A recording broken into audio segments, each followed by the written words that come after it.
आज हमारी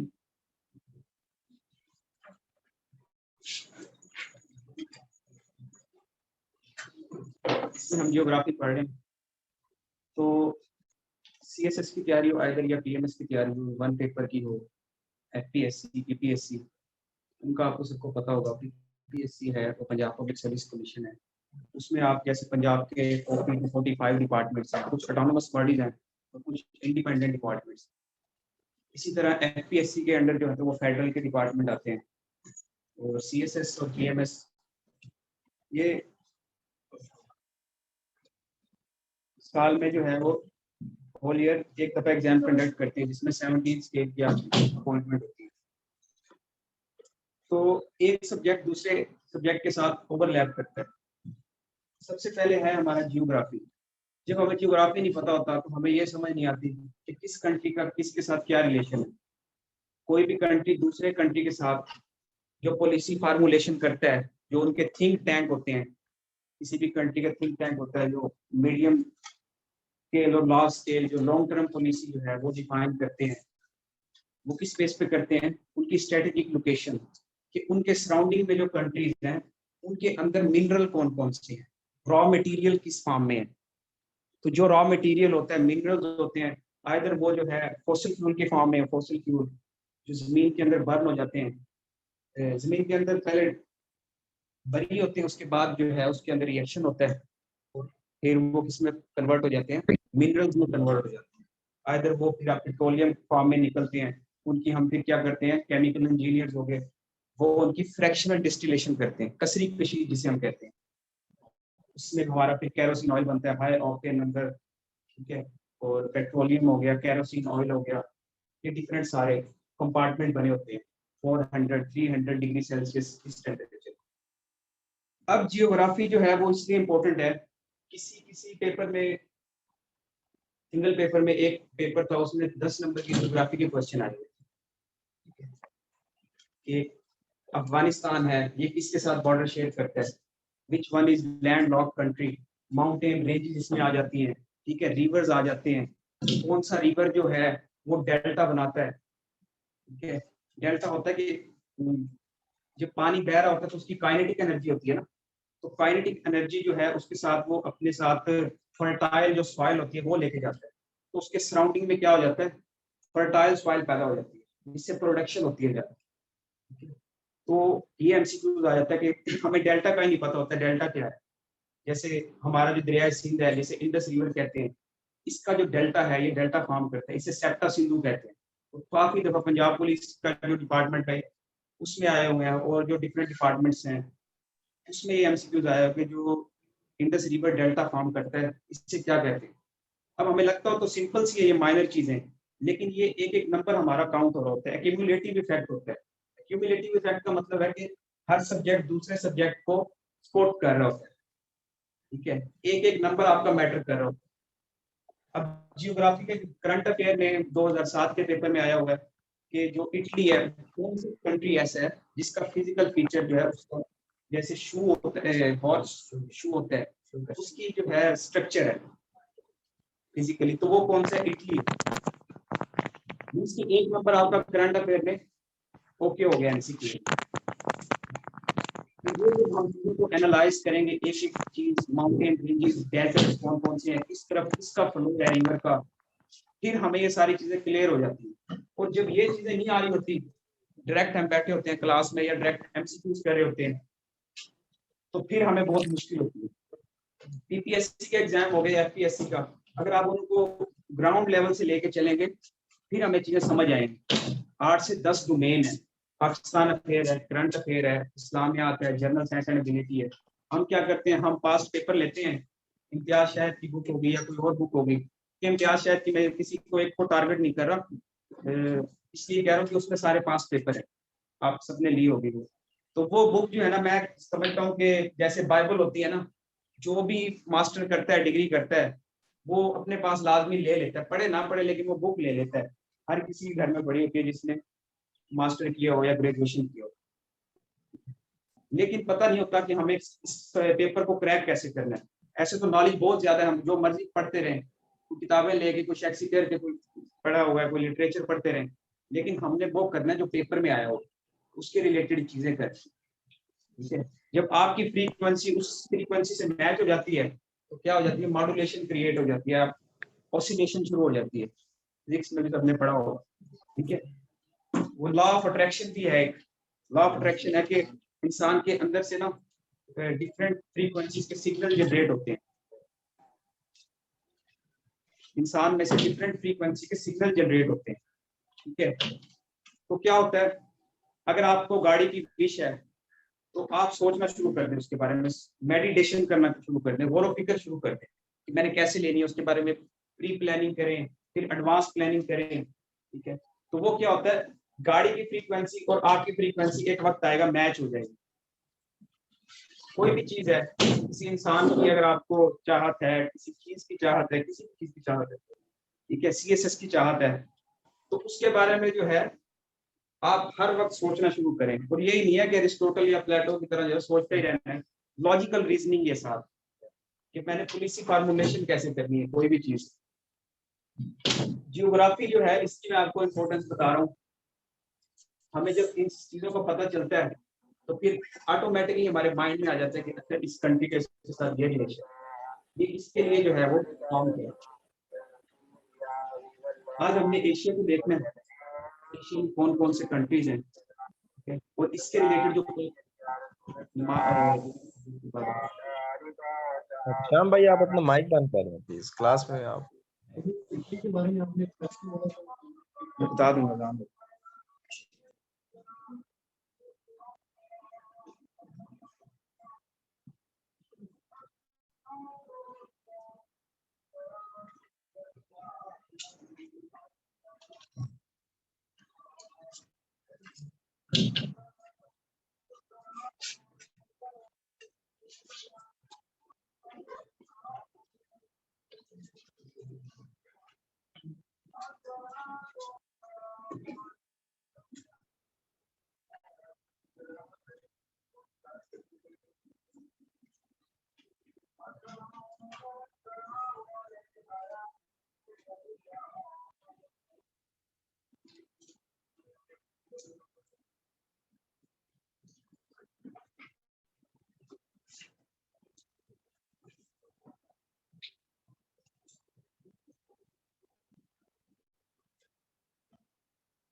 वो हम बात जहाँ हमारा इख्तिताम हुआ था उससे कंटिन्यू करते हैं कि एक चीज जो है वो दूसरे सब्जेक्ट के ऊपर ओवरलैप कर लेती है, किसी न किसी जगह पर आपको वो चीज फायदा दे जाती है। सबसे पहले हमें जियोग्राफी करनी चाहिए, हम डायरेक्ट सीएसएस पे आ जाते हैं या पीएमएस में या सिंगल पेपर पे, हमें पता नहीं होता कि कैसे करें, बस एमसीक्यू आते जा रहे हैं और हम करते जा रहे हैं, रट्टा लगा रहे हैं। अगले दिन क्या होता है, वो पिछले वाला भूल रहा होता है। सिंगल पेपर हम क्रैक करना चाह रहे होते हैं ना, 16 स्केल की जॉब भी आती है, 17 की भी आती है, और इससे नीचे सारी जॉब। पीएसएस या पीएमएस तो चलो साल में एक दफा है, और उसमें अनसर्टेनिटी भी बहुत ज्यादा है, तो साथ साथ सिंगल पेपर भी आपको देने चाहिए ताकि आपको पता चल जाए कि मैं किस लेवल पे खड़ा हूँ, क्योंकि कंपेटिटिव एग्जाम है ना, आपने दूसरों की निस्बत जो है ज्यादा नंबर लेने। हम क्या होते हैं, हम जो है वो अपने आप को कंपेयर नहीं करते, कंपेयर नहीं करना चाहिए दूसरों के साथ, लेकिन इवेलुएशन करवानी चाहिए। तो इवेल्युएशन का बेस्ट तरीका है, जो भी जॉब्स आती है आप उसमें अप्लाई करें सिंगल पेपर में, ताकि आपका जो है सीएसएस या पीएमएस में भी जो 20 मार्क्स ईच पेपर में एमसीक्यूज होते हैं, वो 220 मार्क्स बन जाते हैं 11 पेपर के एमसीक्यूज, वो भी आपको तैयारी होती जाती है। तो ये 8 से 9 जो डोमेन्स हैं, उसमें सबसे बेसिक क्या है, जियोग्राफी। जब हमें जियोग्राफी का पता होता है, फिर हमारा इंटरेस्ट डेवलप हो जाता है। कोई भी हम बुक पढ़ रहे होते हैं, उसमें कहते हैं कि स्पेन से जा रहे हैं, हमें पता नहीं होता क्या बात कर रहे हैं, ठीक है। हम डाउन एडिटोरियल पढ़े होते हैं, तो पिछले दिन आया था कि द ग्रेटेस्ट रिफ्यूजीज जो है वो कहाँ से कहाँ गए हैं जी? बांग्लादेश से म्यांमार। 8 मिलियन जो है रिफ्यूजीज इधर कैंप लगे हुए हैं। हमें अब डायरेक्ट पता चल गया कि बांग्लादेश का बॉर्डर किससे मिलता है, म्यांमार से, ठीक है। तो इस तरह चीजें आपको क्लियर होती जाती है। इधर बैठना।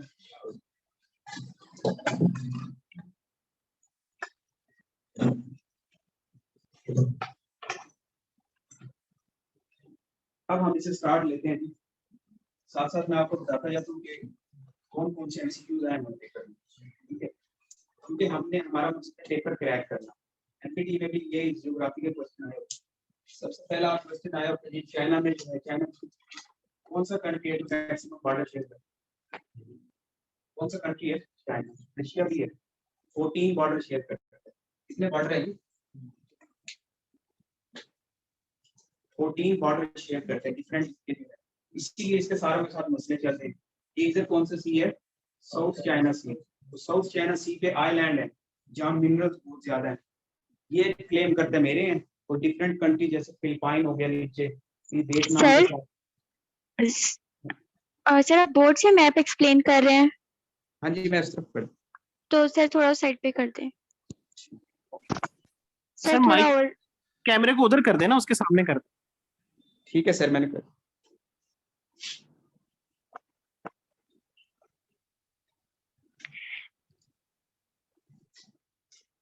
अब ये जो 14 कंट्री के साथ बॉर्डर शेयर करते हैं, इसको थोड़ा सा देखें हम, एक बार अपने नोट्स भी बना लें, ठीक है। आहिस्ता आहिस्ता चीजें होती हैं, हम करते हैं कि एक ही दिन में सारी जियोग्राफी डाइजेस्ट हो रही है, ऐसी चीजें नहीं होती, ठीक है। एक दूसरे से पूछें, अच्छा ये कंट्री किसके साथ, इसका क्या रिलेशन है, मिनरल्स कौन कौन से हैं इसमें, इस तरह माइंड में वो चीजें पक्की हो जाती है, ठीक है। अब देखिए, जैसे आप जो है वो 4 ईयर डिग्री करते हैं, तो कोई भी एक सब्जेक्ट होता है सेकंड सेमेस्टर में, थर्ड में, उसको बार बार पढ़ना पड़ता है ना। हम कहते हैं कि यार हमें चीजें एक ही दफा टीचर ने पढ़ा दी और हमें आ गई, ऐसे तो नहीं होता ना। कोई भी चीज उसकी केयर करनी पड़ती है, बार बार चीजों को देखना पड़ता है, फास्टिनियसली बारीक बीनी से उसके अंदर जाना पड़ता है, फिर वो टॉपिक आपके हाथ में आता है। तो चीजें सबसे पहले आहिस्ता आहिस्ता डाइजेस्ट होती है। और दूसरा, उतना करना है जितना पेपर में पूछा गया। अब ये नहीं है कि ईरान में हम उसकी सारी आइडियोलॉजी देखने लग जाए, कौन कौन सा था, हमने पेपर के पैटर्न से देखना होता है। फॉर एग्जाम्पल जैसे पंजाब पुलिस है, इसका सब इंस्पेक्टर का पेपर इस बार आया, पिछली बार 2018 में हुआ, तो उसमें जो है वो 40% मैथ था। तो जो घर बैठे हुए थे, जो इंजीनियर्स थे, काफी दोस्त वो हो गए वैसे, क्योंकि इंजीनियर्स की मैथ ज्यादा सही होती है। इस बार उन्होंने पैटर्न चेंज कर दिया, 40% इंग्लिश और 40% कंप्यूटर। तो जिसने कंप्यूटर किया होगा अच्छे तरीके से, जिसने इंग्लिश की होगी अच्छे तरीके से, वही क्वालिफाई करेगा ना। मैं कल भी बच्चों को बता रहा था कि आपकी बेसिक डिग्री में 3.9 है आपके CGPA, वो मैटर नहीं करता, जैसे आप गोल्ड मेडलिस्ट, ठीक है। आपका मैटर क्या करता है, अगर 50 सीटें हैं तो ईपीएससी जो है वो एक सीट पे 5 बंदों को बुलाती है इंटरव्यू। तो अगर आप 250 में ऊपर वाले में पेपर में आए हैं, फिर आप इंटरव्यू के लिए क्या है, एलिजिबल है, वरना आप उसके लिए एलिजिबल नहीं है। बेशक आप 3.9 है या आपको 4/4 जीपी है, हाँ फिर मैटर करेगा आगे आपके नंबर पे। ठीक है, 40 में से 37 आ जाते हैं, किसी के 38 होते हैं। तो इन चीजों को हमने अच्छे तरीके से करें, फिर बुक्स पढ़ने में भी मजा आएगा, दिल लगेगा, फिर डॉन न्यूज पढ़ने में भी मजा आएगा, पता होगा कि अच्छा है इस कंट्री के साथ इसका ये रिलेशन। अब चाइना जो है, इसके 14 बॉर्डर हैं, इसमें एक रिवर है यांगत्से रिवर, ये पूछते हैं बहुत ज्यादा। अब इसकी जो लेंथ है ना वो है 6300 किलोमीटर।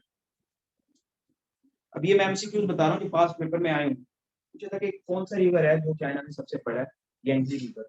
लेंथ कितनी है, 6300 किलोमीटर। हमारा जो इंडस रिवर है ना उससे डबल है ये।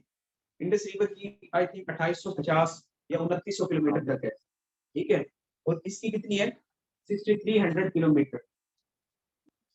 एक एमसीक्यूज ऐसा आया हुआ था, यांगत्से रिवर फ्लोज इन, 4 नीचे एमसीक्यूज दिए हुए थे। अब माइंड में होता है कि यार ये तो इतना बड़ा रिवर है, ये 2-3 कंट्रीज में जाता हो, लेकिन ये चाइना में घूमता रहता है।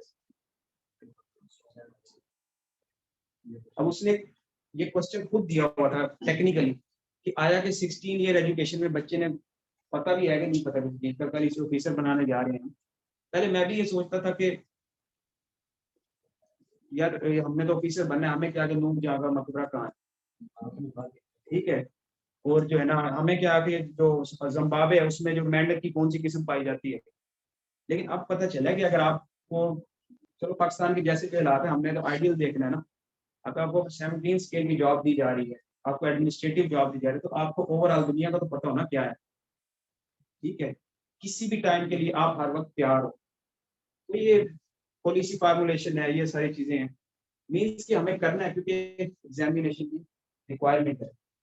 और जब इंसान का इंटरेस्ट डेवलप हो जाता है तो वो चीज मिल जाती है। जैसे अल्केमिस्ट में आपने पढ़ी होगी book Alchemist, and when you want something the whole world conspires in helping you to achieve it, ठीक है। ये इसने मेरी दुनिया बदल दी, बड़ी कमाल की बुक है, आप भी पढ़िएगा अल्केमिस्ट। जब आप किसी चीज की तगदो करते हैं तो कायनात की हर चीज मैग्नेटाइज हो जाती है आपकी मदद करने में उस चीज को पाने के, और ये पुराने पाक में भी है, ठीक है। तो जो भी चीज हो, ये ना करें कि हमें जो है हमने सीएसपी बनना है, सीएसपी अल्टीमेटली बन जाएंगे, वो बाय प्रोडक्ट है सीएसपी। कोशिश करें कि हमने कुछ हासिल करना है, ठीक है, नीयतों को चेंज करना है ना। बुखारी शरीफ की जो है, मोहम्मद बिन इस्माइल बुखारी, उन्होंने जो पहली हदीस है वो क्या है, इन्नमल अमालु बिन्नियात, पहली हदीस है इसकी, परसों ये बता रहे मौलवी साहब, पहली हदीस के बुखारी शरीफ की पहली हदीस क्या है कि अमाल का दारोमदार नीयतों पर है, ठीक है। तो अपनी नीयत चेंज करें, बाकी वक्त के साथ जो चीजें होती है वो तो होती रहती है, ठीक है। तो चीजों को करेंगे, समझेंगे, at the and by product आपको वो चीज मिल जानी है। लेकिन अगर उस चीज के पीछे लगेंगे फिर वो चीज, क्योंकि फिर हम शॉर्टकट मारे होते हैं ना, शॉर्टकट मारे होते हैं। ऐसे सूफिया कराम है, आप पंजाबी भी पढ़ी होगी, बाबा बुल्ले शाह हो गए, दूसरे हो गए, वो अब चोला पहन के फिर रहे हैं वैसे, लेकिन उनके पीछे नहीं देखा कि शाह हुसैन ने क्या किया था, ठीक है। उनके पीछे उनके क्या थी, मुजाहिदे थे, मेहनत थी। हम फैब्रिकेटेड सोसाइटी में रहते हैं, फैब्रिकेटेड बनावटी सोसाइटी में, हम ऊपर से करते हैं, लेकिन जो उनके अंदर की चीज थी ना, एसेंस जो था, एसेंशियलिज्म कहते हैं जिसे, ठीक है, वो हम उसको नहीं अपनाते, जो उसका एसेंस होता है नहीं। आ जाइए ये क्वेश्चन, चाइना यांगत्से रिवर, यहाँ ताइवान के साथ इसका प्रॉब्लम क्या है, क्योंकि ये कोई सीएसएस की क्लास नहीं है कि मैं आपको साउथ चाइना सी पढ़ाऊं, मैंने ओवरऑल आपको क्या करवाने हैं, एमसीक्यूज करवाने हैं। वरना अगर साउथ चाइना सी पे लग गए तो 1-1.5 घंटा हमारा हो जाएगा, हमने जल्दी जल्दी सारे कंट्रीज को देख, ठीक है। ताइवान के साथ इसका प्रॉब्लम चल रहा है, ये कहता है कि मैं इस पे क्लेम करूं, और बहुत सारी पॉलिटिक्स चल रही है कि अभी यूएस का जो है वो इंटरेस्ट है इधर, बार बार उसके जो है वो दौरे हो रहे हैं, मिल रहे हैं, ठीक है। ताइवान जो है इसका कैपिटल क्या है, टैपी, ठीक है। चाइना के बारे में मैंने आपको बता दिया, और भी बहुत सारी चीजें हैं, मेन मैं बता रहा हूँ कि हमने इस तरह करना। इसके ऊपर क्या है जी, मंगोलिया, इसके ऊपर क्या है, मंगोलिया, यहाँ से मंगोल्स आते थे, अब आपको समझ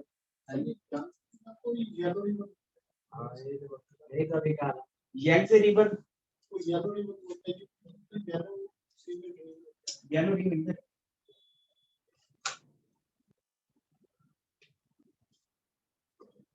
रिंग और है, इसको मजीद भी देखना आप, ठीक है। नॉर्थ कोरिया और साउथ कोरिया के दरमियान है येलो रिंग, ठीक है। इसको टिक कर ले, देख लेना। मैंने भी यही चेक कर चाइना में लेके यांगजी से अलग है। टोटल मैं वही कह रहा हूँ कि नॉर्थ कोरिया और साउथ कोरिया के दरमियान क्या है, येलो रिंग, येलो सी कहते हैं उसे, ठीक है। ये क्या है, यांगजी रिवर, ये पूरा चाइना के अंदर है, वो थोड़ा सा बाहर है नॉर्थ कोरिया और साउथ कोरिया के दरमियान, ठीक है। मजीद वो चेयर खाली नहीं पड़ी हुई लास्ट,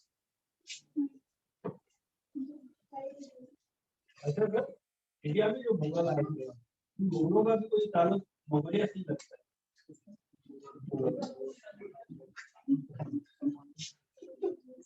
जो बाबर था, बाबर मुगल सल्तनत, उसका जो बाप की नस्ल जो थी वो चंगेज से थी, और जो माँ जो थी वो हलाकू खान की से। बाबर की नस्ल तैमूर से थी, तैमूर से। चले जी ठीक है, चेंज करते हैं थोड़ा, क्योंकि मेरी इंडो पाक हिस्ट्री नहीं है, बट थोड़ा थोड़ा याद रखना है आपने मेन एमसीक्यूज। मैं वही कह रहा हूँ कि अगर किसी एक चीज में जाएंगे कि यार ये इसका चाचा लगता था या फूफा लगता था, वो हमें रिक्वायर नहीं है। ऐसी है ना जी। Yangtze river 14 countries, Mongolia. अब हमने मंगोलिया में यार और भी बड़ी बातें, हमने मेन चीज देखी, मंगोल्स थे इधर से, यही है, सारे आते थे मंगोल्स। और इसमें क्या है, गोबी डेजर्ट है, उसके बारे में काफी पूछ लिया जाता है, क्या है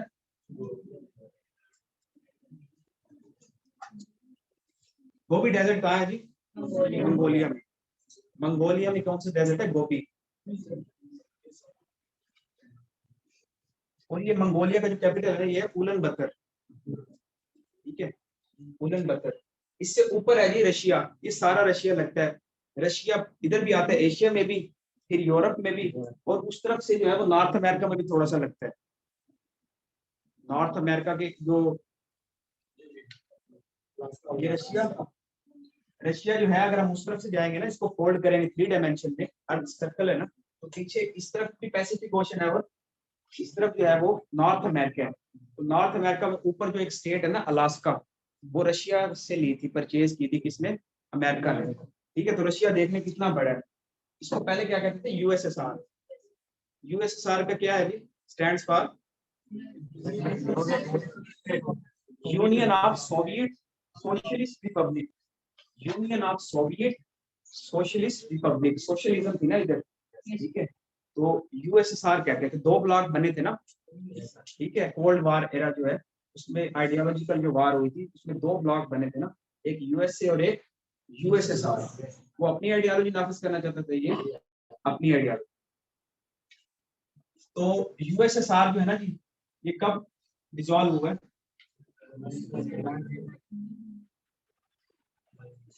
दिसंबर 1991 में क्या हो गया जी, डिसॉल्व।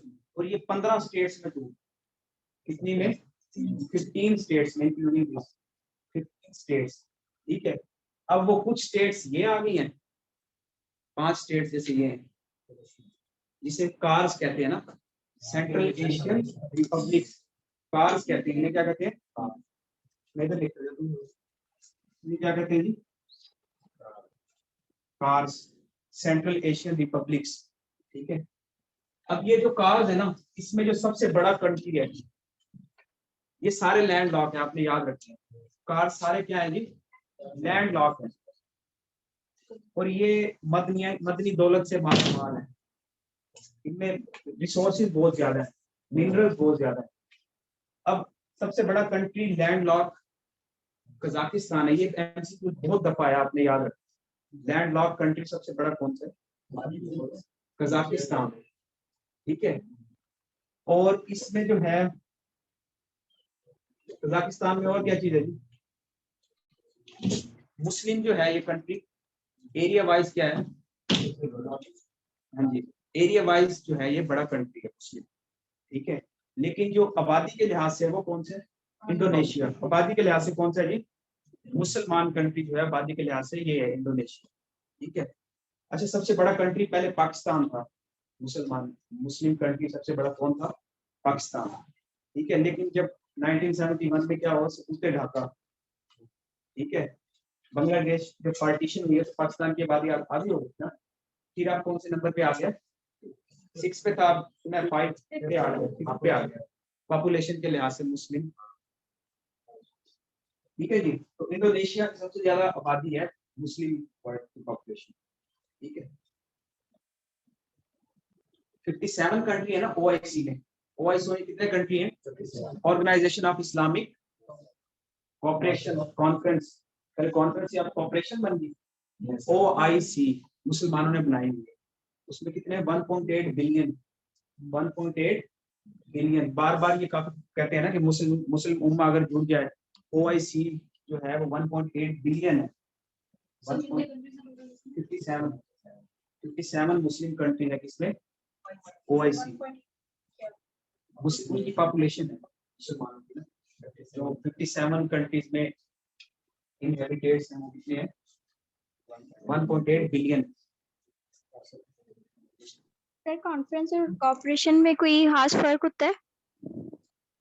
पहले कॉन्फ्रेंस होती थी ना, ठीक है, बाद में उसको क्या कर दिया, कॉर्पोरेशन बना दिया, उसको एक्टिव ज्यादा किया। 2010 में आई थिंक नेम चेंज हुआ, ये भी पेपर में आता है। ओआईसी का नेम चेंज कब हुआ है? 2010 में, 10 में हुआ है, 2010 में ओआईसी का नेम। ये सारे एमसीक्यूज हैं जो पास पेपर में या आपके एमपीटी में पूछ लिए जाते हैं। ओआईसी का नेम चेंज कब हुआ है? 2010।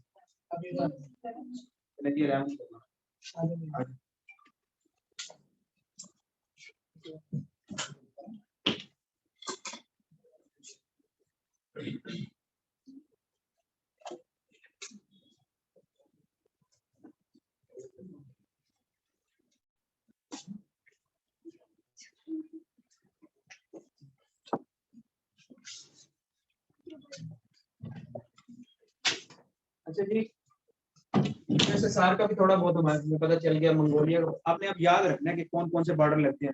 मंगोलिया के साथ कौन से लग रहे हैं? अब मंगोलिया जो है वो लैंड लॉक कंट्री है। अब आपको पता चल गया ना, लैंड लॉक है। ऊपर क्या है? रशिया, नीचे क्या है? चाइना। इसके दरमियान वो सैंडविच बना हुआ है। ठीक है, लैंड लॉक का मतलब होता है जिसको कोस्टल एरिया नहीं लगता, साहिली पट्टी नहीं लगती, जिसे साहिली इलाका। ठीक है, पाकिस्तान का जो साहिल है वो कितना है?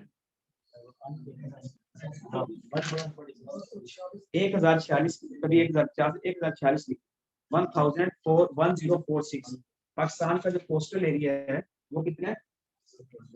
1046। 1046 ये एमसीक्यू आया हुआ था, बहुत दफा रिपीट हुआ।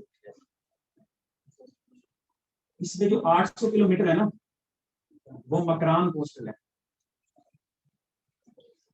मकरान का साहिल जिसे हम कहते हैं, जहां से वो भी आया था, अलेक्जेंडर द ग्रेट सारे से आते थे ना, मकरान कोस्टल। मकरान जो है ये भी है, गवादर में आता है, गवादर और मकरान साथ साथ। ठीक है, तो ये गवादर और मकरान साथ साथ। इधर से अभी हम बिजली ले रहे हैं, उधर से इलेक्ट्रिसिटी। ईरान लगता है ना साथ उधर से, ईरान से एनटीडीसी की लाइनें आ रही है। मकरान कोस्टल में 800 किलोमीटर, 1096 में मकरान कोस्टल कितना है? 800। हमें साइली पट्टी कितनी लगती है? 104। ये पक्के एमसीक्यू हैं जो बार बार पेपर में आए हैं, तो आपने इनको याद रखना। ठीक है,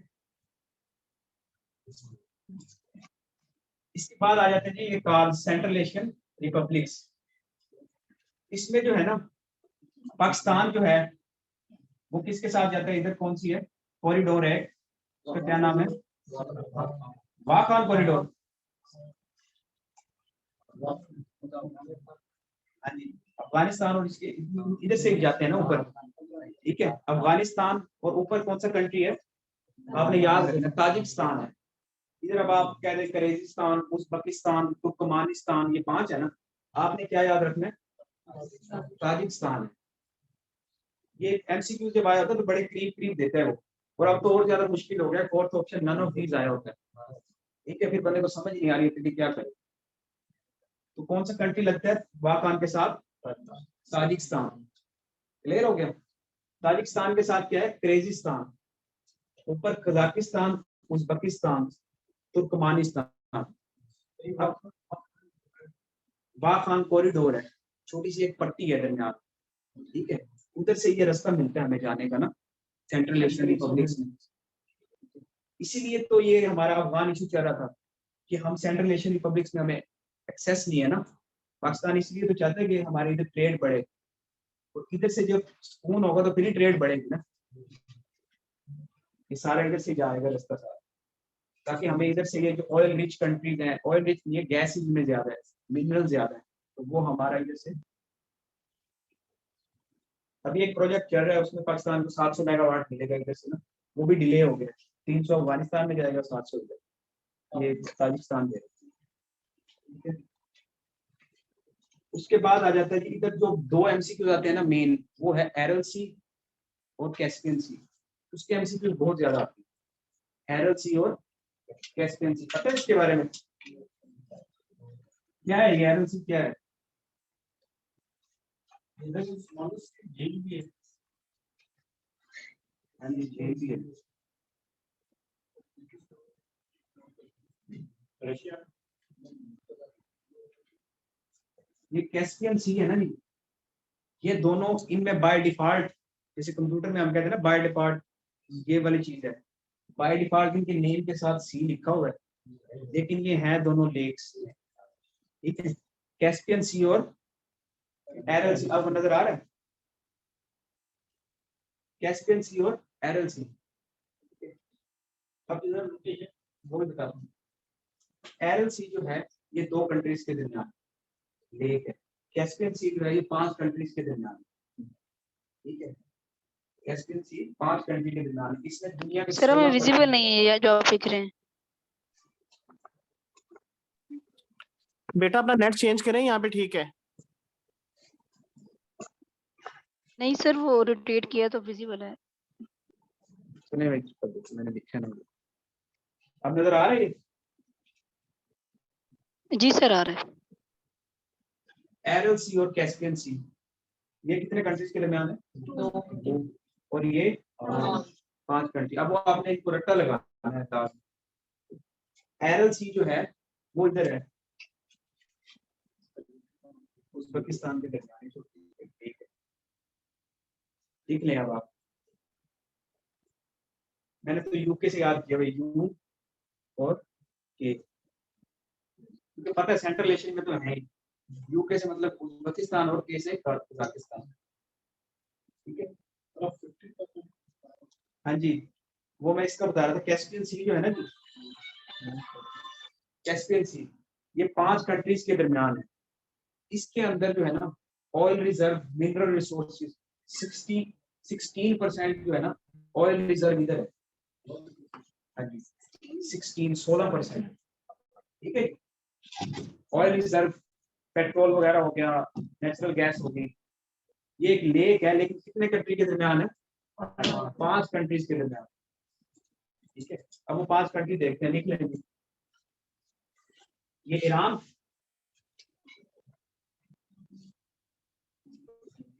कजाकिस्तान, तुर्कमानिस्तान, ईरान, आजरबाईजान, और ऊपर कौन सा लगता है? रशिया। रशिया है ना सारा ऊपर। ये 5 कंट्री याद रखते हैं, आजरबाईजान, ईरान, रशिया, तुर्कमानिस्तान और कजाकिस्तान।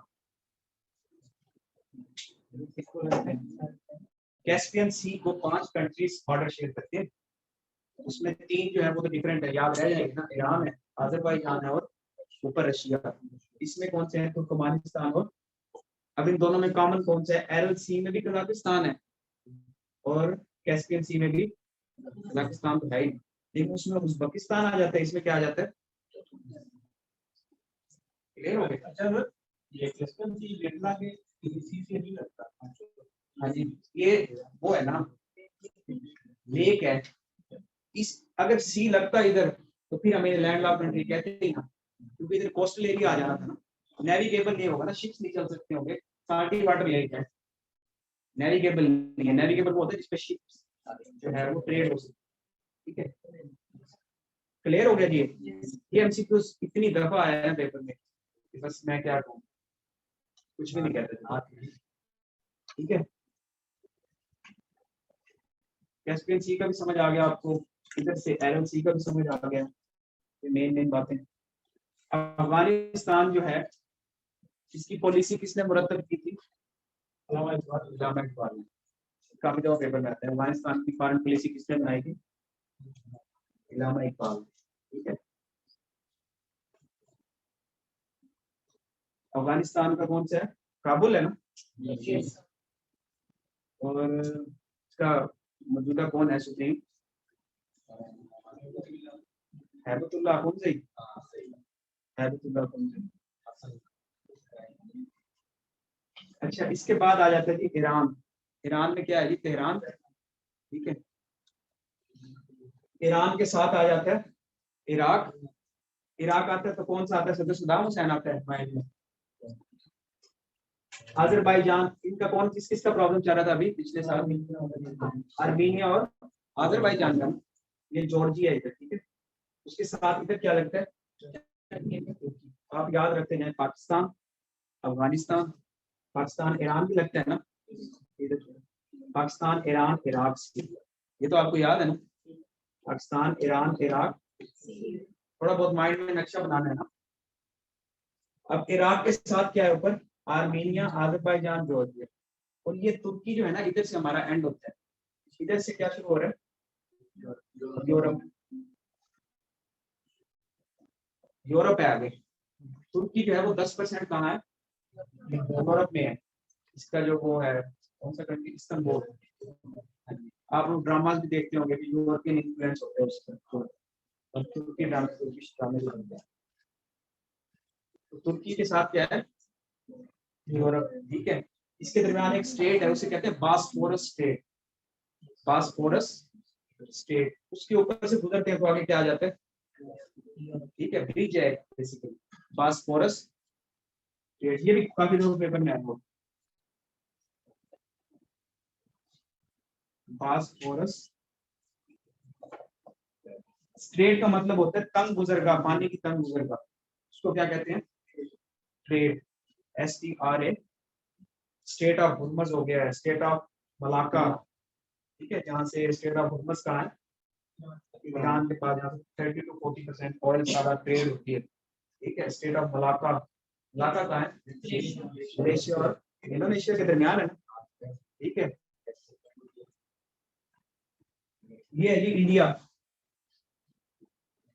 इंडिया जो है ना, नीचे क्या है? श्रीलंका। श्रीलंका आइलैंड है, देखो ये सारा कौन सा ओशन है? इंडियन ओशन है ना। तो ये देखें आइलैंड मैंने बनाया हुआ, चारों तरफ जो है वो क्या है? पानी है। जिसके 3 तरफ पानी होते हैं उसे क्या कहते हैं? पेनिनसुला। ये भी लिंक टू इधर, एक लेक्चर में सारी चीजें नहीं हो सकती, ओवरऑल मैं आपको बता रहा हूँ। पेनिनसुला, जजीरा नुमा किसे कहते हैं? जजीरा नुमा। आप उर्दू पढ़ते हैं तो जजीरा नुमा अरब, जजीरा नुमा अरब, सऊदी अरब को कहते हैं, क्योंकि ये सऊदी अरब जो है, ये देखिए इस तरफ पानी है ना सारा, सिर्फ इधर खुशकी से कनेक्ट है ना। ठीक है, अब समझ आ गई इसे क्यों कहते हैं? तो इसको क्या कहते हैं? Arabian peninsula. दुनिया का सबसे बड़ा पेनिनसुला कौन सा है? Arabian peninsula. अरेबियन पेनिनसुला, ये सारे कंट्री आते हैं उसमें, Yemen, Oman, UAE, Qatar, Bahrain, ये पेनिनसुला बनाते हैं ना पूरा। इस तरफ है ना पानी सिर्फ, बस के 3 तरफ है पानी, एक तरफ नहीं है। आइलैंड जो होता है वो चारों तरफ पानी से घिरा होता है, और पेनिनसुला 3 साइड। ठीक है जी, ये भी क्लियर हो गया। तो मैं ये बता रहा था श्रीलंका। सर सऊदी अरब के वेस्ट में भी अरेबियन सी, वो तो एरल सी है ना, तो वो भी हम उसी पे कंसीडर करेंगे सी। एरल सी ये तो मैंने अभी आपको स्पेलिंग बताने के लिए लिखा ताकि आप नोट कर सकें। तो सर इधर भी अरेबियन सी सारा लाई करेगा? इधर रेड सी है, ये मेडिटेरेनियन सी है। ये आज है ना, इधर सऊदी अरब के इस तरफ ये कौन सा सी है? रेड सी। सर ये पेनिनसुला के तीनों तरफ पानी होता है? हाँ जी, पेनिनसुला जो होता है ये जजीरा नुमा कहते हैं, 3 तरफ पानी होता है। जी। लेकिन सर ठीक ये है जी। सऊदी अरब के तो एक साइड पे नहीं है। सऊदी अरब के तीनों तरफ पानी है ना, ये देखिए सारा पानी है।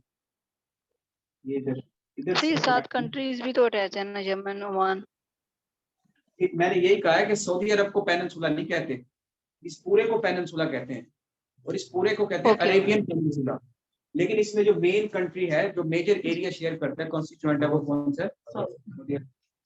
क्लियर हो गया जी? पूरे को अरेबियन पेनिनसुला कहेंगे। जब अरेबियन पेनिनसुला की बात हो रही है, आपको समझ आ जाना यमन, ओमान के साथ। ठीक है, तो अब देखिए, आपको जब आपको मैप समझ आता है ना, तो आपको सारी चीजें क्लियर हो जाती है। अब मैं थोड़ा सा इसको एक्सटेंड कर रहा हूँ, तो आपको एक चीज बता दूं इस्लामियात के लिए। ये इधर जो है गल्फ ऑफ एडन है, इधर से जब हम जाते हैं, ये कौन सा सी शुरू हो जाता है? नजर आ रहा है ना सबको? ये कौन सा सी है? रेड सी। अब इधर कौन सा कॉन्टिनेंट है? अफ्रीका। यहाँ कौन सा कॉन्टिनेंट है? अफ्रीका। तो थोड़ा सा बना लेते हैं ये अफ्रीका, एक चीज समझाने के लिए। ये अफ्रीका है, इसमें जो इधर है ना, ये इथोपिया है। कौन सा कंट्री है? यहाँ कौन सा कंट्री? इथोपिया। जिससे पहले क्या कहते थे? एडिस एबेसिनिया भी कहते हैं इसे, और हबशा भी कहते थे। इब्शा या हबशा, ठीक है, हबशा। हिजरत हबशा हुई थी पहली, हजरत जब मुसलमानों को तंग करना शुरू किया, तो फिर हिजरत हबशा हुई। पहली हिजरत हबशा, फिर दूसरी हिजरत हबशा। पेपर में आता है कि फर्स्ट माइग्रेशन जो हुई थी इथोपिया की तरफ, उसमें जो है कितने मुसलमानों ने हिस्सा लिया, कितनी औरतें थी, कितने मर्द थे, दूसरे में कितनी औरतें थी, कितने मर्द थे। ये सारे एमसीक्यूज आते हैं इस्लाम में आते हैं। मैं आपको रिलेट कर रहा हूँ चीजों को। मुसलमानों ने इतने से हिजरत की थी, तो कौन सा सी आया दरमियान में? क्लियर हो गया? Red Sea. ये इधर गल्फ है ना? हाँ जी, इधर Gulf of Aden, Gulf of Oman. Red Sea का क्लियर हो गया?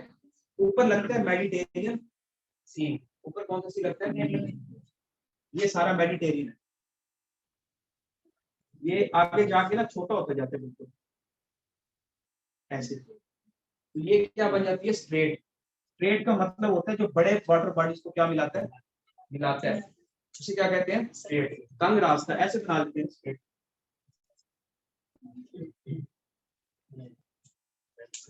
बेंचुरी रिलेशन हमने पढ़ा था तो अरे अब देखिए, इधर भी पानी का बड़ा जखीरा और ये दरमियान में स्ट्रेट बन गया, तंग रास्ता, तो क्या कहते हैं? स्ट्रेट। तो ये भी एक ऐसे नहर बन जाती है। और ये इधर कौन सी है? स्विस कैनाल है, जहाँ पिछले दिनों शिप भी इंटेंगल्ड हो गया था दरमियान में, तो कितनी जो है $1 बिलियन नुकसान हुआ था। ठीक है, क्लियर हुई चीजें? ये एमसीक्यू यही आते हैं। ये जो स्विस कैनाल है, ये किसे कनेक्ट करती है? रेड सी को मेडिटेरियन। स्विस कैनाल की 169 किलोमीटर। आप शायद मील में कह रहे हो, लेकिन मील भी इतना माइल 169 है। नहीं, स्विस कैनाल। कुछ चीजें हैं हमने गूगल पे कुछ और होती है, लेकिन पास पेपर पे मैं काफी दफा पढ़ी है, तो हमने वो याद कर दिया। तो पास पेपर में 169 किलोमीटर। एक मील में कितने किलोमीटर होते हैं? 1.6।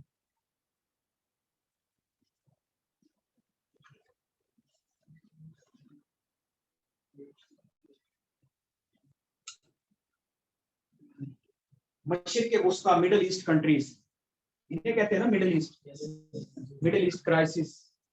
ठीक है, अब वो वाई नेशन फेल एक बुक है, कौमें तबाह क्यों होती हैं, आप बताया होगा। तो उसमें भी वो यही है कि अरब स्प्रिंग स्टार्ट हुआ। अरब स्प्रिंग का मतलब क्या है? अरब में बाहर आना, एक टर्म है अरब स्प्रिंग। ठीक है, तो उधर क्या हुआ था जी कि मोनार्की सिस्टम था ना। मोनार्की का मतलब होता है वन मैन रूल, शहनशाह चैलेंजर सऊदी अरब में। ये सारे अरब जो है ना, इनमें क्या थी? वन मैन रूल था, कोई डिक्टेटर बैठा हुआ था 40-40 साल से। ठीक है, तो अफ्रीका भी है साथ इधर, उसमें आ जाता है लीबिया। लीबिया किसमें है? अफ्रीका में। थोड़ा सा अरब स्प्रिंग का आपको बताना चाह रहा हूँ। तो लीबिया में था मोहम्मद कजाफी। ठीक है, मोहम्मद कजाफी जो है वो ये जो हमारा कदाफी स्टेडियम है ये उसके नाम पे बना हुआ, आपको पता होना चाहिए।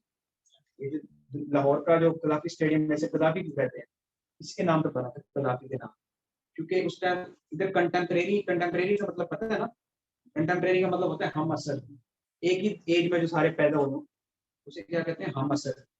तो इनके कंटेम्परेरी इधर पाकिस्तान में कौन था, भुट्टो था, मतलब इधर भुट्टो था और इधर मोहम्मद कदाफी। ये सारे अरब ब्लॉक बनाना चाह रहे थे ना, कहते हैं कि जो भुट्टो है ये सारे इकट्ठा करना चाह रहा था मुस्लिम कंट्रीज को।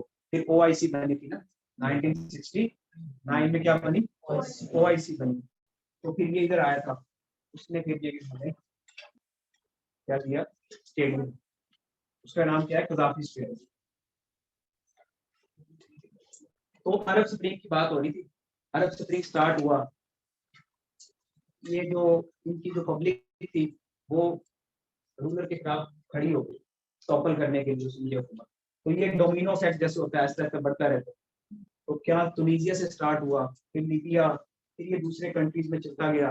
सऊदी अरब को भी टेंशन पड़ गई कि हमारे भी सारा सिस्टम वो ना हो। तो 2011 से हुआ था, 2011 से अरब स्प्रिंग स्टार्ट हुआ। काफी दफा इस पे पेपर में आया हुआ है, एमसीक्यूज भी आ सकते हैं। 2011-12 के पेपर अगर आप देखें सीएसएस के करंट अफेयर के, तो उसमें ये आया हुआ क्वेश्चन अरब स्प्रिंग के बारे में, किस तरह करंट अफेयर में आ जाता है। अब नहीं आएगा, पहले हो गया, लेकिन ये टर्म तो अब आ सकती है ना आपके एमसीक्यूज में, या आप अगर सिविल पेपर देना चाह रहे हैं। अब आपने याद रखना है, यमन, ओमान, सऊदी अरब को मेन पकड़ लें, फिर क्या है, फिर यूएई, कतर, बहरीन, कुवैत, ये सारा याद हो गया। Yemen, Oman, UAE, Qatar, Bahrain, उससे ऊपर क्या है, ईरान। इधर से पाकिस्तान को पकड़ लेंगे, ईरान, इराक, सीरिया, ठीक है, ऊपर तुर्की लगता है, और इसके दरमियान ये सीरिया के साथ है लेबनान और इसराइल। अब इसके दरमियान भी पॉलिटिक्स चल रही है, वो क्या है, ये जो यमन है इधर कौन सा ग्रुप है, होतीज है ना, इधर होतीज एक ग्रुप है, ठीक है। अब सऊदी अरब को इससे टेंशन पड़ी हुई है, वो इसको डिस्टेबलाइज करना चाहते हैं, ठीक है। अब पिछले दिनों जो है, ये 2015 में हुआ था ना, वो न्यूक्लियर ट्रीटी हुआ था ईरान का, तो बाइडेन ने उसे रिमूव कर दिया था, मतलब एग्जिट हो गया था, नहीं, ट्रंप ने एग्जिट हो गया था और बाइडेन फिर आके उसे ज्वाइन कर लिया। तो अब मसला चल रहा है कि जो इसराइल है ना, उसे टेंशन है कि ईरान जो है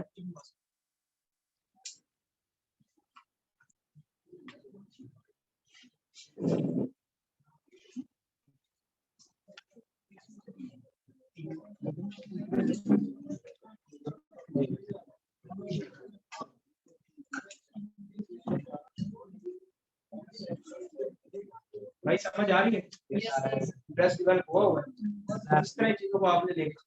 आगे दिन में आपको अपने नोट्स दिखाऊंगे, आपने ऐसे लिखा, ठीक है। सऊदी अरब, जॉर्डन को क्या कहते हैं, उर्दन कहते हैं, उर्दन, उर्दन।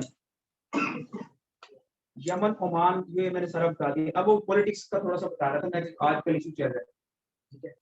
अब वो जो 2015 में डील हुई थी, उसके बाद उसपे वो डील पूरा एक अलग टॉपिक है कि क्या है उसमें, क्या नहीं है। लेकिन क्या किया, बाइडेन ने उसको दोबारा ज्वाइन कर लिया। तो अब ये इसराइल है ना, इधर लेबनान, इसराइल, इसको प्रॉब्लम है कि ईरान जो है ना, वो इसका राइवल भी है। ये अगर इनरिचमेंट होती है तो इसको सारा प्रॉब्लम होता है। अब ये जाना चाह रहा है किधर, America.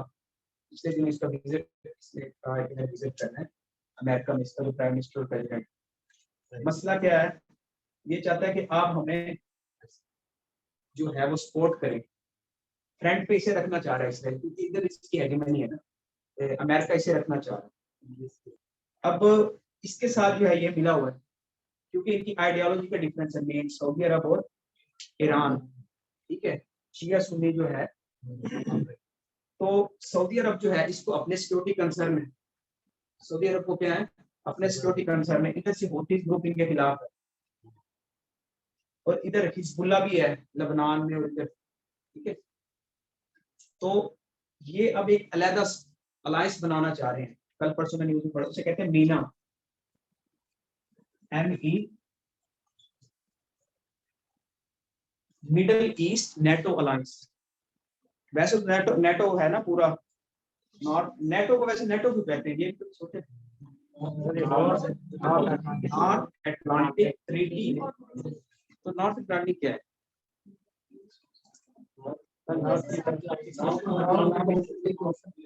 North Atlantic treaty organisation, ठीक है, नेटो। तो नॉर्थ अटलांटिक कहाँ है, क्या है नॉर्थ अटलांटिक? ये ओशन है। नॉर्थ अटलांटिक क्या है?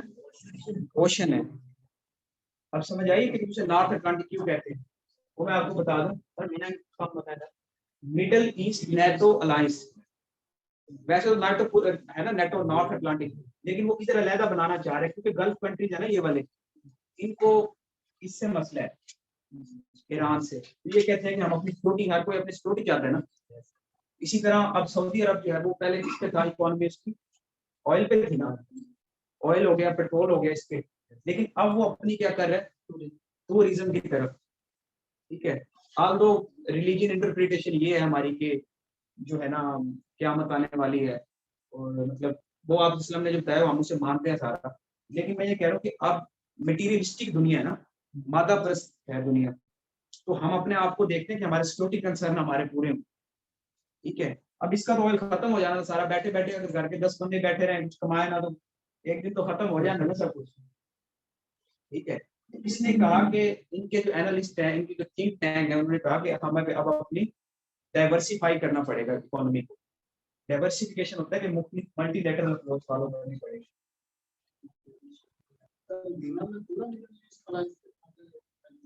हाँ जी, इसराइल होगा और मिडिल ईस्ट के कंट्रीज होंगे। अब ये मैंने नहीं देखा कि कौन सा कंट्री, एक दो शायद ना भी हो, लेकिन overall middle east NATO alliance करना चाहता है, ठीक है। तो ये आपने याद रखें, middle east NATO alliance. Saudi Arab का इसके साथ प्रॉब्लम है, ठीक है। कतर के साथ भी प्रॉब्लम थे ना, अभी सॉल्व होगा पिछले दिन काफी जो है। और फीफा वर्ल्ड कप कहाँ हो रहा है? कतर में हो रहा है, ठीक है। पाकिस्तान के ज्यादा फुटबॉल गए हैं यहाँ से, जो फर्स्ट होगा फाइनल होगा आई थिंक वो भी पाकिस्तान का फुटबॉल है, उसका नेम भी है, वो भी आ जाएगा, याद रखना, ठीक है। उसका नाम मुझे याद नहीं है, पिछले दिनों में न्यूज़पेपर में पढ़ा था, उसका नाम रखा हुआ है, ठीक है। और हमारा अभी इधर कौन गया है? आर्मी चीफ गया है। वो कहते हैं कि मर्सेंडरी, कल हमने पढ़ा था, मर्सेंडरी क्या होता है जी? मर्सेंडरी बताएं आपने, जो किराए के लिए लड़ते हैं, मर्सेंडरीज कहते हैं ना, ठीक है। तो हमारे फौजी यहाँ जा रहे हैं कतर से सिक्योरिटी पर्पसेस के लिए, क्योंकि डिफरेंट यूनाइटेड नेशन के भी वो चलते रहते हैं ना मिशन, कांगो में भी गए होते हैं हमारे सोल्जर्स डिफरेंट उसमें। तो आर्मी हमारी कहाँ जा रही है? You will complete your homework. You come here. बत्ती खत्म हो गई।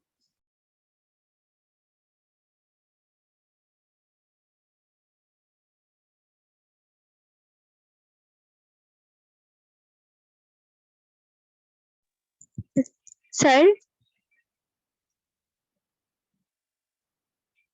सर कतर, सर आपकी आवाज नहीं आ रही। हाँ जी, क्या कह रही हैं आप? सर कतर में क्या इशू चल रहा है, ये जो थोड़ा सा करंट इशू चल रहा था ना फ्लैट्स वगैरह के बारे में, अभी आप बता रहे थे, इसको थोड़ा, ये इम्पोर्टेंट है तो इसको भी बता दें, एक्सप्लेन कर दें। हाँ जी, कतर में क्या इशू है जी? सिक्योरिटी वाला, कतर में जो है वो सिक्योरिटी कंसर्न है ना, जब 32 टीमें आएंगी, फीफा में 32 टीमें होती हैं, 32। फीफा स्टार्ट कब हुआ था? 1932 में पहला हुआ था फीफा, ठीक है। यूक्रेन और उसके दरमियान हो गया, यूक्रेन ने जीता, ठीक है। ब्राजील ने कितनी बार जीता? 4 दफा। ये भी आ जाता है फीफा। पाकिस्तान में मैंने एक पेपर दिया था, उसमें आया था फीफा का हेडक्वार्टर कहाँ है? लाहौर में। फीफा का हेडक्वार्टर कहाँ है? पाकिस्तान में। पाकिस्तान में जो फीफा का है वो कहाँ है? लाहौर। ये सारे एमसीक्यूज आ जाते हैं किसी ना किसी जगह। तो फीफा जो है ये 1932 में 1932 में स्टार्ट हुआ। पिछला जो हुआ था वो क्या हुआ था? रशिया में हुआ था। पिछला रशिया में हुआ था, क्रोएशिया और फ्रांस के दरमियान।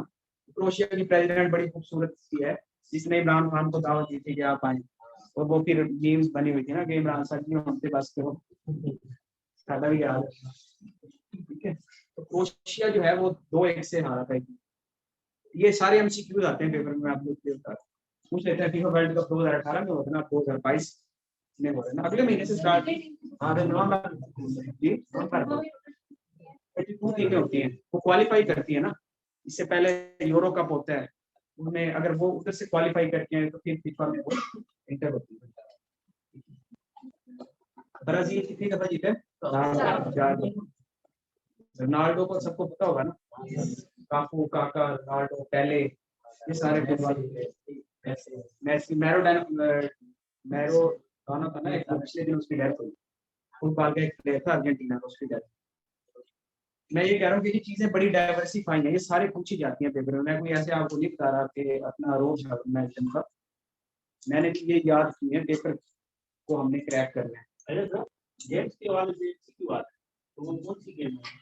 फुटबॉल में कुछ भी आ सकता है, बैडमिंटन भी आ सकता है कि बैडमिंटन का हाथा कितना होता है, कोर्ट कितनी होती है, उसकी लेंथ कितनी होती है, ठीक है, और हार्ड बॉल होती है, उसका जो है कितने ग्राम की होती है। तो वो अब आपको एक वो जनरल नॉलेज है, मेरे नोट्स हैं, अगर आप चलेंगे साथ तो आपको साथ साथ मैं देता रहूंगा। मैंने कहा कि ऐसे तो हम जो मर्जी पढ़ते रहें, हमने उतना करना है जो पेपर में आया हो, ठीक है। वो जैसे अल्लाह पाक भी है ना कि फमैया अमल मिस्काल ज़र्रतिन खैरन यरा, फमैया अमल मिस्काल ज़र्रतिन शर्रन, छोटे से छोटे नेकी और छोटे से छोटा उसका। और अल्लाह ने कहा है कि काउंटिंग मांगी है, परफेक्शन नहीं मांगी। अल्लाह ये नहीं अगर 100/100 नंबर लेगा तो, अल्लाह ने कहा 51 गुनाह होंगे, 51 नेकियां होंगी, 49 गुनाह होंगे तो बख्श दूंगा। इसी तरह जन्नत के भी क्या है, 8 दरवाजे हैं, जहन्नम के 7 हैं, जो शो करते हैं, डिपिक्ट करते हैं कि अल्लाह की रहमत, अल्लाह के हिसाब से। तो आपने दूसरों से ज्यादा नंबर लेने हैं, 100/100 हम नहीं ले सकते, ठीक है। इसराइल, ये याद रख लेना, इसराइल, जॉर्डन, सीरिया, लेबनान, तुर्की, इजिप्ट रह गया। इजिप्ट कहाँ है? इजिप्ट तो इधर आता है, अफ्रीका में आता है, ठीक है। अब पूछ लिया जाता है सबसे पहले नोबेल प्राइज किसे मिला? एशिया में नोबेल प्राइज किसे मिला? रविंद्रनाथ टैगोर। रविंद्रनाथ ये इंडियन का लिटरेचर का बंदा था, रविंद्रनाथ टैगोर। कोई मारा था ना, हाँ जी, कोमित्रा ने गाड़ी रखी थी काफी। रविंद्रनाथ टैगोर कब मिला? 1900। नोबेल प्राइज मिलना कब शुरू हुआ था? 1901 में। अल्फ्रेड नोबल था उसका नाम बनने का, अल्फ्रेड नोबल। उसने डोलोमाइट जो होते हैं ये एटम बम में यूज होते हैं ना, एटॉमिक एक्सप्लोजन, उसने कोई कारनामा किया, उसके बाद जो है अल्फ्रेड नोबल है उस बंदे का नाम, ठीक है। उस वजह से क्या मिलना शुरू हो गया जी? Nobel prize. लेकिन एशिया में किसको मिला? 1913 में। अभी 1999 में मिला, 97। अमर्त्य सेन सुना है आपने? अमर्त्य सेन के वो इकोनॉमिस्ट है, ठीक है, उसके बूढ़ा से है काफी, उसके डॉन में और इधर भी आए होते हैं, पब्लिश होते हैं ना एडिटोरियल्स, ठीक है। अमर्त्य सेन इकोनॉमी अगर आपने पढ़नी हो तो वो टीचर रिकमेंड करते हैं कि उसके भी आप कुछ नॉवल एडिटोरियल्स पढ़ें। अमर्त्य सेन, उससे भी इसमें मिला है इकोनॉमी में, लिख लें अमर्त्य सेन। ये मेरे ख्याल से 1998 में, अब उसकी एज कोई 80 या 85 है, जाने वाले हैं बस। राइट, मेहदी हसन को भी मिला है। अच्छा, तो ये अब आपको सारा क्लियर हो जाना चाहिए। अब ये मैंने आपको बता दिया सारा, इसके रिलेटेड में बता दिया। ये श्रीलंका जो है ना जी, इधर से अब ये थोड़ा सा रह गया, इसको ओवरऑल आपको सारा क्लियर हो गया। मेन चीजें बता दी आपको, मैं ट्रैक पे चढ़ा रहा हूँ, बाकी आपको डाटा भी सेंड करता रहूंगा जो मैंने अपने नोट्स बनाए हैं, उसमें से आप लोग कुछ देता रहूंगा। अब हमारे खुद करेंगे रोशनी का फैसला, जिस दिए में ज्ञान होगी वो दिया रह जाएगा। श्रीलंका जी है, ये इसका कोलंबो है, कैपिटल क्या है, और इसकी जो स्टेट है वो है ना, पोर्ट है हम्बनटोटा पोर्ट, हम्बनटोटा। वो चाइना ने लीज पे ली थी, इस चाइना ने जो है इस पर इन्वेस्टमेंट किया था, लेकिन ये उसको पैसे वापस नहीं दे सकता, तो चाइना ने क्या कर दिया, अभी उसकी लीज पे ले ली 100 साल की, ठीक है। हम्बन टोटा बोर्ड, यही तो कहते हैं कि सीपैक और ये जो चाइना जो है इंपीरियलिस्टिक माइंडसेट है। इंपीरियलिस्टिक क्या होता है पता है? इंपीरियलिस्टिक होता है साम्राज्य, साम्राज्य निजाम हम नहीं कहते, उर्दू में हमने पढ़ा था। एक होता है इंपीरियलिज्म, एक होता है कॉलोनियलिज्म। ये दोनों भी आप याद रखें, मैं बताता हूँ, क्योंकि आप एस्पायरेंट है, आपको पता होना चाहिए इंटरव्यू में भी अगर आप ये वाले वर्डिंग बोले। गवर्नमेंट इंपीरियल, असल में कुछ बच्चे हमें नहीं पता, तो मैंने सबको लेके चलना है ना। अच्छा आपने बता दिया, इंपीरियलिज्म होता है साम्राज्य का, कॉलोनियलिज्म होता है नौआबादियाती कॉलोनी बनाना। इंपीरियलिज्म का मतलब होता है आप फिजिकल किसी कंट्री में ना आ जाए, लेकिन आप अपनी पॉलिसी उधर मुरक्कब करते हैं, वो क्या कहलाते हैं, ठीक है। चाइना का हम कहते हैं कि सीपैक की वैसे इंपीरियलिस्टिक माइंडसेट है कि वो मल्टीलेटरल कर रहा है, लेकिन हम जब उसका लॉन पे नहीं कर सकेंगे तो वो हम पे सैंक्शन इंपोज कर देगा, ये कहते हैं। लेकिन अभी तो हनीमून पीरियड चल रहा है ना हमारा, एवरीथिंग इज गुड, ठीक है। तो कॉलोनियलिज्म और इंपीरियलिज्म ये आपने याद रखना है। इंडिया जो है ना, ये श्रीलंका है, वो मैंने बताया कि वो पर्ल ऑफ रिंग बनाना चाहता है चाइना, ऐसे स्टिंग ऑफ रिंग या पर्ल ऑफ रिंग, इधर से पोर्ट ले रहा है, इधर से ले रहा है, वो ऐसे डोरी बनाना चाह रहे हैं, ठीक है, ताकि उसकी ट्रेड हो, उसकी हेजेमनी क्रिएट हो। स्टिंग ऑफ सर ये जो स्ट्रिंग ऑफ पर्ल है सर इसको थोड़ा मैथ्स के थ्रू थोड़ा एक्सप्लेन कर दें, ये समझ नहीं आता, मतलब जियोग्राफिकली मैप्स के थ्रू, मतलब वैसे कॉन्सेप्ट है लेकिन मैप से ज्यादा अच्छी समझ आती है। एक इधर है उसकी, फिर कतर और इस तरफ भी है, इधर भी है। अब ये मुझे एग्जैक्ट याद नहीं है कौन कौन सी,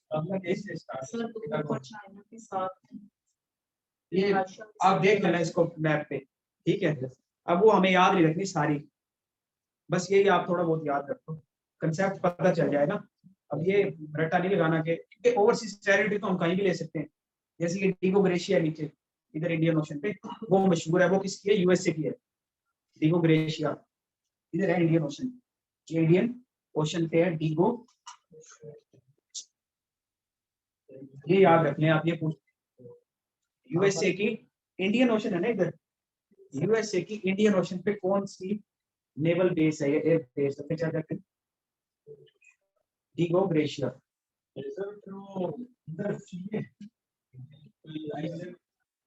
आइसलैंड है जगह, उसने दी हुई है इधर टेरिटरी, जैसे इधर है जब्राल्टर स्टेट, यूके और उसके दरमियान, मराकश के दरमियान इंडियन ओशन, बैठा उधर है, ठीक है। अब ये रिकॉग्नाइज कर ली है ब्रिटिश ने। क्या सर जिब्राल्टर स्टेट जो थी अभी ब्रिटिश वालों ने रिकॉग्नाइज कर ली है मेरा ख्याल है रिसेंटली। तो जिब्राल्टर जो है वो तो टेरिटरी उसी की है ना, यूके की है, वो यूके ने अपने अंडर ले ली है सर फाइनली। तो पहले भी आई थिंक उसी की थी, शायद कोई नई डेवलपमेंट हुई हो, ठीक है। जिब्राल्टर स्टेट है वो यूके की टेरिटरी, ओवरसीज टेरिटरी हम कहते हैं, हम कहते हैं ओवरसीज पाकिस्तान, इसी तरह हम ओवरसीज टेरिटरी ले लेते हैं ना किसी दूसरे कंट्री। तो ये श्रीलंका का मैं बता रहा था, उसके नीचे ये जो एरिया है ना, इसकी स्टेट लगती है तमिलनाडु, कौन सी लगती है, तो इसीलिए तमिल टाइगर का और इनका आपस में कंफ्लिक्ट चलता रहता था ना श्रीलंका में। तो आपने याद रखना कि नीचे सबसे स्टेट कौन सी है, इंडिया की तमिलनाडु, लिख लेंगे। ये कौन सी है इधर,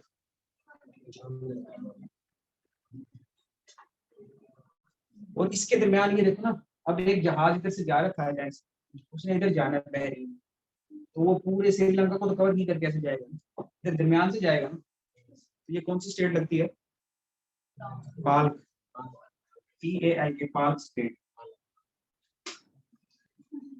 याद कर, हाँ सही है भाई, ऐसे ही याद करते हैं हम, दोस्त बैठ के तैयारी करते थे, ठीक है।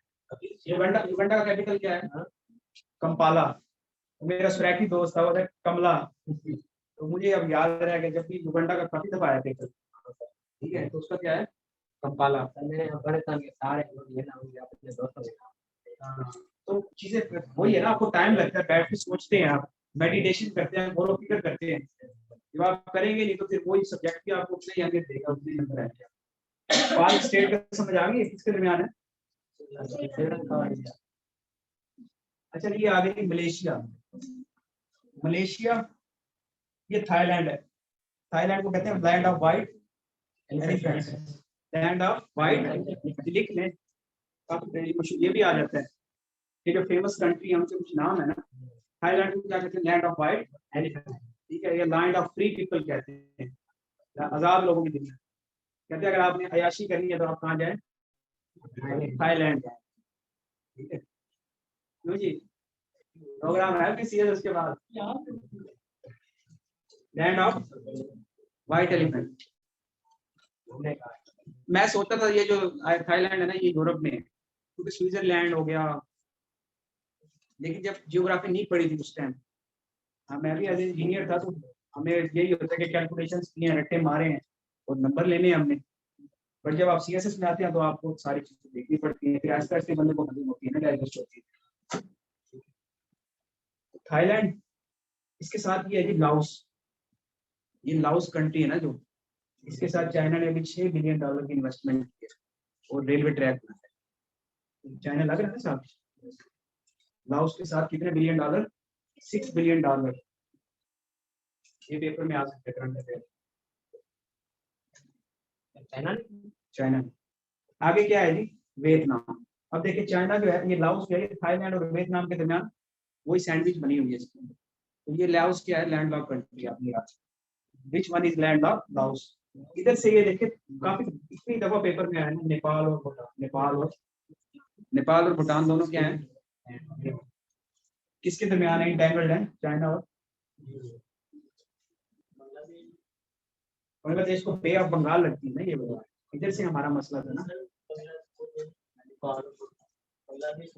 हाँ जी, बांग्लादेश। आगे क्या है जी? म्यांमार।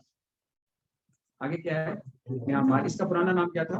बर्मा, ठीक है। ऑंग सान सू की है उधर की, तो वो इधर भी स्टेबलाइज हुए हैं ना हालात, मार्शल लगा हुआ है। आपको डेली दूसरे तीसरे दिन न्यूज़पेपर आया होता है। म्यांमार। थाईलैंड का बता दिया मैंने, लाओस का भी पता चल गया थोड़ा। इससे आगे है वियतनाम। वियतनाम मार हुई है जी। इसमें दो है, एक नॉर्थ वियतनाम है और एक रशिया के साथ था और एक यूएसए के साथ था। आइडियोलॉजिकल डिफरेंस था ना, नॉर्थ वियतनाम और जैसे ये है ना नॉर्थ कोरिया और इसी तरह नॉर्थ वियतनाम और साउथ वियतनाम, ठीक है। तो वियतनाम बात जो है ये 1950 से ऑनवर्ड चली है और 1975 में क्या हुई है? एंड हुई है। 1957, हाँ 1975, ठीक है। अभी भी दो ही 1975 50 से स्टार्ट हुई है और 75 में इसका, ठीक है, वियतनाम वार। इधर भी अमेरिका ने किया था ना, ठीक है, लेकिन इधर की मार्शल एरियाज थे, दलदली इलाके थे, बड़ा बहुत ज्यादा, इसलिए इधर बहुत ज्यादा बॉम्बिंग की थी उसने, ठीक है। वियतनाम वार आप पढ़ना पूरा। तो वो पिछले दिनों जब अफगानिस्तान से जा रहे थे ना, तो वो एक कैप्शन शो हो रहा था व्हाट्सएप पे, लोगों ने स्टेटस भी लगाया हुआ था कि आज से 50 साल पहले भी ये जहाज ऐसे ही जा रहा था वापस, और फिर ये अफगानिस्तान से भी वापस जा रहा था ना, ठीक है। आखिरी जो जहाज था वो दोनों लगाए हुए थे। 50 साल बाद उससे वियतनाम में 1975 में ऐसे गए थे वापस और फिर अफगानिस्तान। ये छोटी छोटी बातें अगर आपको याद रहें तो हमें जब पेपर में होते तो हमें याद रह जाती। डेली लाइफ की बातें मैं आपको बता रहा हूं। ऐसे बंदे होते हैं जिन्हें सिंपल चीजें आती हैं लेकिन वो पेपर क्लियर किया होता है। ऐसे बंदे होते हैं जिन्हें बहुत ज्यादा चीजें आती हैं लेकिन वो रह जाते हैं। वो इसलिए रह जाते हैं कि मैं कह रहा हूँ कि इतना पढ़ने जितना पेपर में आना है, हमें पेपर क्लियर करना है, ठीक है। अगर अरे परे की चीजों पे जाएंगे, हमारे टीचर थे वो कहते थे अगर आप नॉवल पढ़ने हैं, फिर बंदा चलता है ना यूट्यूब पे, फिर और चीजें अच्छी लगने लग जाती है। जैसे आज हमने पाकिस्तान फिर पढ़ना है ना, इधर पाकिस्तान फिर पढ़ लिया, हम घर जाके जो है ना वो पंजाबी देखते हैं, पंजाबी पढ़े, लेकिन वो वाला लेक्चर फिर उधर ही खत्म, तो फिर 1 महीने बाद ना आपको पता कि क्या पढ़ा। मैं ये कह रहा हूँ कि जो चीज करके जाओ वही चीज को पक्का कर दो, उसी को देखो कर जाके। लेकिन ये ह्यूमैन की नेचर है, वो मानना, ऑब्जर्वेंस कहते हैं ना, पासदारी करना पसंद नहीं करता, फ्री एनिमल है ना मैन, तो दूसरों की मान के चलना होता है। किसी एक को मरीज पीर बना लो और उसके हाथ में अपना हाथ दे दो, जैसे वो कहे फिर उसके मुताबिक चलो, ठीक है। अच्छा जी, मलेशिया, मलेशिया के साथ क्या है जी, सिंगापुर, सिंगापुर के दरमियान क्या है, जोहर स्टेट है, ये जोहर स्टेट है। कौन सी स्टेट है, जोहर, ये पेपर में आते हैं। आज मैंने आपको ओवरऑल पढ़ाया, लेकिन आगे आगे हमारा ये बैच चलता जाएगा, तो फिर मैं आपको कंपाइल्ड फॉर्म में डाटा दूंगा। एक दिन हम स्टेट करेंगे, एक दिन हम क्या करेंगे, पेनिनसुलास करेंगे, एक दिन डेजर्ट्स करेंगे, फिर वो उधर से पक्के हो जाते हैं। State STRAT।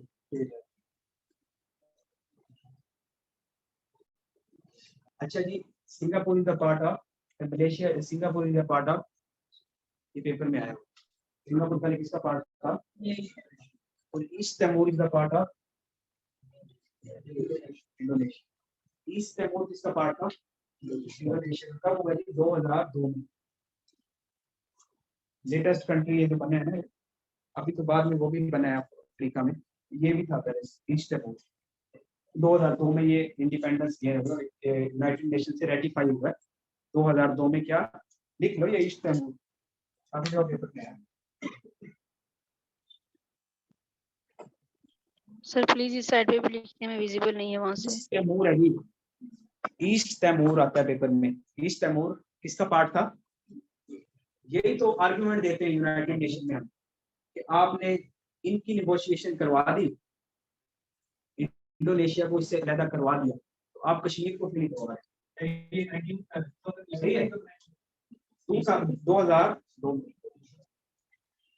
ये भी आर्गुमेंट है, यूनाइटेड नेशन ने इसको पायलट जो है वो नेगोशिएशन करवाई है ना, ठीक है। तो हम कहते हैं कि हमारी कश्मीर की भी करवाई जाए, उसको मैंने आपको उससे जोड़ दिया, ठीक है।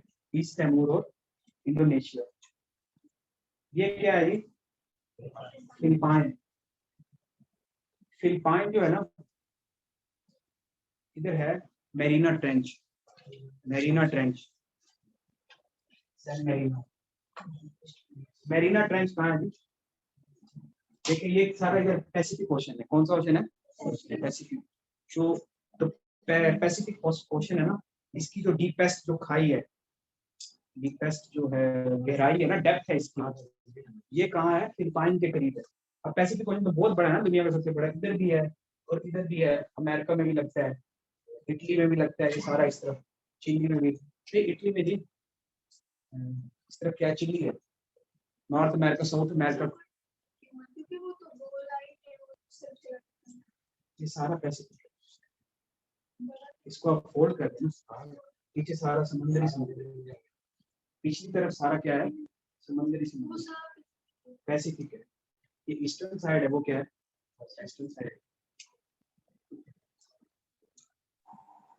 अब ये भी इंटरनेशनल लॉ, अगर किसी आपने कॉन्स्टिट्यूशनल लॉ या इंटरनेशनल लॉ में आप पढ़ते हैं कि नॉटिकल माइल होती है, कोई भी मुल्क होता है ना, उसकी सरहद होती है, उससे उतने माइल पे वो आपकी डोमेन होती है। उधर आप मिलिट्री एक्सरसाइज कर सकते हैं, नेवल एक्सरसाइज कर सकते हैं, उसके बाहर अगर कोई जहाज जा रहा है तो आप उसे रोक नहीं सकते, ठीक है, वो सरहद होती है ना उसकी। तो ये समंदरों में आप जिधर मर्जी फिरते रहे नेशन, लेकिन अगर जो कोई कंट्री आ रहा है तो उसकी उतने नॉटिकल माइल में क्या होता है, कि हदूद होती है, ठीक है। फिलिपाइन में क्या है जी, मेरीना ट्रेंच, ये पेपर में आया होगा।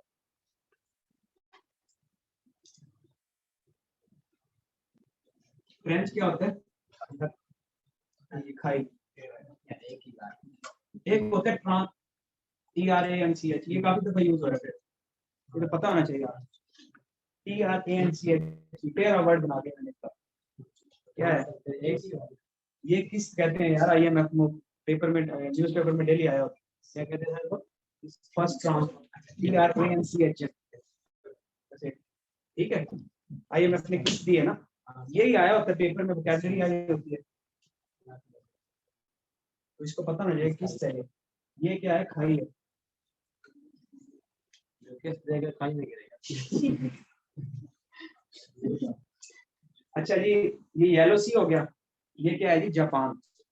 जापान जो है जापान को लैंड ऑफ राइजिंग सन कहते हैं। सूरज इधर से निकलता है ना मशरिक से, सबसे पहले कहाँ पड़ता है? जापान। इधर ये सोए पड़े होते हैं और उन्हें उठाता है सुबह सुबह। लैंड ऑफ राइजिंग सन, ठीक है, लैंड ऑफ राइजिंग सन किसे कहते हैं? जापान। तो ये आपको ओवरऑल मैंने बताया था, ये जो मैंने सारा जो डिस्कशन की है ना, ये वो हम सारे पेपर में एक्सक्यूज है, इस तरह वो पूछता है एक एक नंबर, और एक एक नंबर कीमती होता है। तो इस तरह हमारी क्लास चलती रहेगी ज्योग्राफी की, और आगे इंग्लिश की आज क्लास लेट हो गई है, तो कल से आपको ओवरऑल इंग्लिश भी हमारे साथ चलेगी होगी ज्योग्राफी। मैं आपको नोट्स दिखा दूं, तो आप जो है वो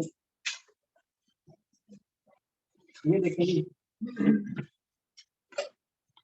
ये एशिया का है,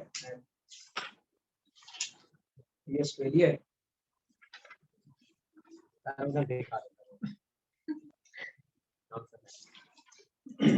ये पाकिस्तान का इंडस रिवर जो गुजर है, कौन कौन से हेड है। बात करने का मकसद है कि मेहनत करनी पड़ती है, फिर पेपर क्रैक होता है। अगर कोई ऐसे कह देना कि भाई ऐसे हो गया, तो शायद कोई कर भी लेता हो, लेकिन हमसे तो नहीं होता भैया, हम मेहनत करने वाले हैं, थोड़ा थोड़ा चाहिए।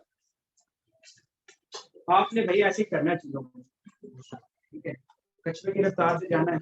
आप लें, आपको डेली डाटा शेयर होगा, आप क्लासेस लें, ठीक है, और इंशाल्लाह हमारा कोर्स हो जाएगा।